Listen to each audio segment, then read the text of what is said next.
ായിട്ടുമുള്ള സാഹചര്യത്തെയും ഈ കൂട്ടരിൽ കാണുന്നു എന്നുള്ളതാണ്. ഇവരെ സംബന്ധിച്ചിടത്തോളം ആശ്രയ വാത്സല്യവും സഹാനുഭൂതിയും ഒക്കെ വളരെ കൂടുതലായിട്ട് കാണുന്ന കൂട്ടത്തിലാണ്. എന്തെങ്കിലും ഒരു കാര്യത്തെപ്പറ്റി ഇവർ ഒരു തവണ വിശ്വസിച്ച് പോയി കഴിഞ്ഞാൽ അവരെ അതിൽ നിന്നും പിന്തിരിപ്പിക്കുക എന്ന് പറയുന്നത് അല്പം ബുദ്ധിമുട്ടായിട്ടുള്ള കാര്യമാണ്. ഇവരെ സംബന്ധിച്ചിടത്തോളം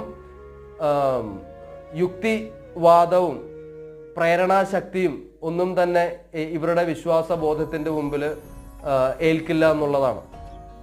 ഇവര് വളരെ വലിയ പരിശ്രമശാലികളായിട്ടാണ് ഇവരെ പറയേണ്ടത്. ഈ പരിശ്രമശീലം തന്നെ ഇവരെ വളരെ വലിയ അഭിവൃദ്ധിയിലേക്ക് എത്തിക്കുന്നു എന്നുള്ളതാണ്. ഇവരെ സംബന്ധിച്ചിടത്തോളം